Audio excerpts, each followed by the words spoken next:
Hi Pisces, I'm Ronique and welcome to Scorpio Soul Time. I hope you all are doing well. Welcome to your July 2024 career tarot reading. This is where we're going to look at your finances, your job. Where is it that you want to possibly change directions, maybe move to a different career, a different place of employment. If you are someone who is an entrepreneur and you have your own business, if you are trying to build followers, social standing, this is the reading for you to take a look at the astrological energies and how they line up with your goals. If you haven't already taken a look at those July 2024 general career tarot, those general July 2024 just general tarot readings, you can look in the description box below. I have linked to it, or you can go to the homepage on Scorpio Soul Time and take a look at the monthly tarot readings. All right, Pisces, let's get right into it. You all have had a lot of energy going on in you all sign with both Saturn retrograde at the end of June and now Neptune retrograding both in your sign. So let's see what the month holds for you. You open up the month with the King of Pentacles. Pretty nice energy there for the first week of July, as well as the Fool card. Second week of July finds you with the Three of Wands in the reverse, as well as the Knight of Swords. Third week of July, you have the Queen of Pentacles in reverse. Beautiful to see the Queen and King come up in your reading. And you have the Four of Pentacles. And the last week of July finds you with the Queen of Cups. Lots of court cards here. And the High Priestess. So this is actually the only major, oh no, you actually have the Fool. So two major arcanas, the High Priestess and the Fool card.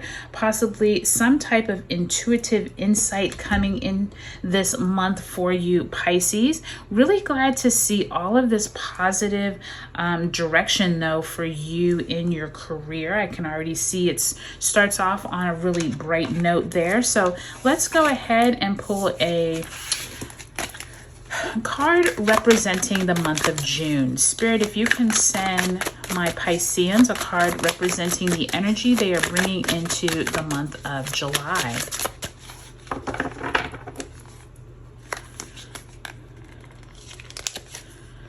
And you have the Nine of Coins. So beautiful energy there. Nine of Coins is that card of knowing your self-worth, feeling good about your standing in the world, looking around at what you have achieved and being really proud of that. So glad to see that for you, Pisces. I do think that it looks like June was a really positive month for you. Maybe some of you came into a new job, a new career, or possibly a new opportunity opened up. You gained a new client. Maybe you have some type of realization now that you are on the right track. So really good to see that coming into the month of July. So let's go ahead and ask Spirit to send you an oracle message for the month of July.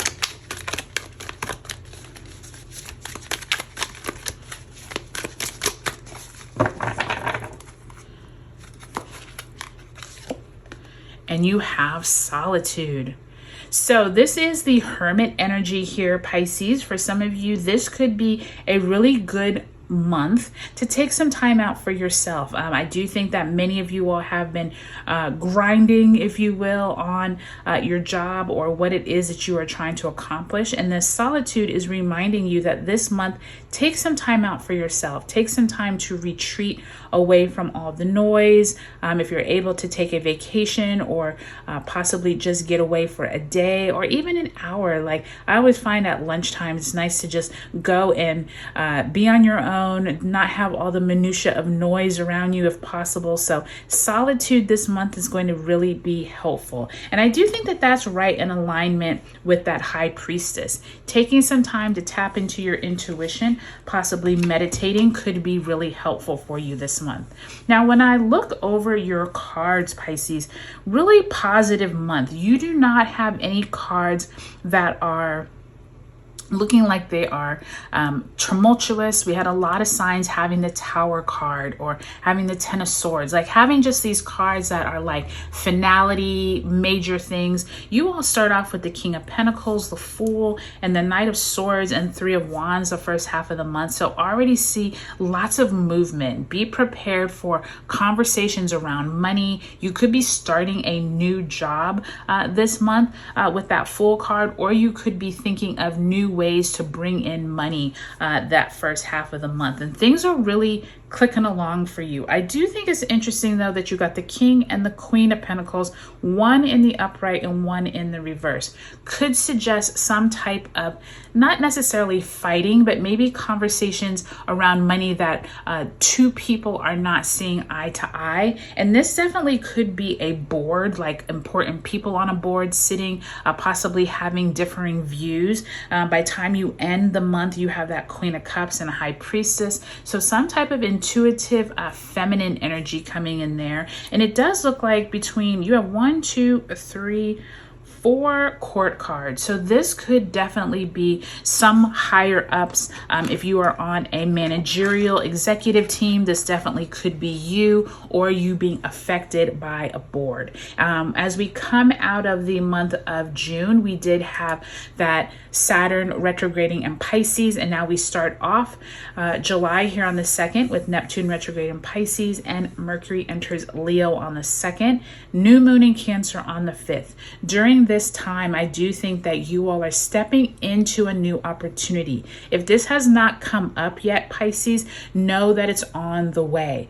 But I do want to warn you, Pisces, with Neptune now retrograde along with Saturn, there could be some opportunities that you're not seeing clearly. You're not seeing all the information. You're not seeing all the details. And with that Fool card, you remember the Fool, it's like, yeah, he's happy-go-lucky, but the dog is trying to warn him, be careful, there's a cliff coming. So I just want to make sure you're not getting rose-colored glasses that first week of the month. Don't get swayed into something that might not be as good as it looks. If it looks too good to be true, you know that adage. So we will continue on. Just be mindful of that second week of the month. Now, by the time we come into the second week, this is where you all are coming into Venus entering Leo. There is Mars conjunct Uranus in Taurus on the 15th. This could bring heated money conversations. Uranus is unpredictable, and we all know that Mars is of war and getting things done. This Knight of Swords is like, let's get it done. You are like this, and it's like, may not be the best when you're trying to strategize, okay? So pay attention to the people around you. Make sure you are not flying off like in meetings or just conversations, like you're really taking time to think through what you're saying, okay? Be careful of other people around you not thinking through what they're saying during that time, because that Mars energy could just be like firing off whatever is on your mind and not really thinking of the consequences until afterwards, okay? Now, that third week of July finds you with Mars entering Gemini on the 20th. Then we have a second Capricorn full moon on the 21st, and the sun enters Leo on the 22nd. So once we get through this energy from July 15th with the Mars and Uranus all the way to the 22nd, lots going on that week. And I do think that many of you all are rethinking how you either spend your money or the money you bring in. You're really having second thoughts. Or this could be you and a board or important people having difference of opinions. I do think this is going to be a month of you paying attention to how you feel, not just going by what everyone else is saying, Pisces, making sure that you feel good about where your finances are. I do think that last week of the month when we have Mercury entering Virgo and then Chiron retrograde begins on the 26th, just tap into your intuition. Remember that solitude Solitude card, remember that 9 of coins. There is this like being on your own, feeling good about where you are, not getting swept up in the minutia of the rest of the team or the executive board, or if you're trying to bring in people into your business, not worrying about what everyone is saying on social media. This is a really nurturing energy, but also a solitude energy of going within. And I think that's going to be your key this month, Pisces, is making sure you're tapping into your own intuition, especially now that Saturn and Neptune are retrograde in your sign, making sure you are crossing all your T's, dotting your I's, and not just going at the first thing that comes up. So I hope this was helpful for you, Pisces. Take a look at your sun, moon, and rising sign in this video series. I hope you all have a great July in your career, and I'll talk to you later.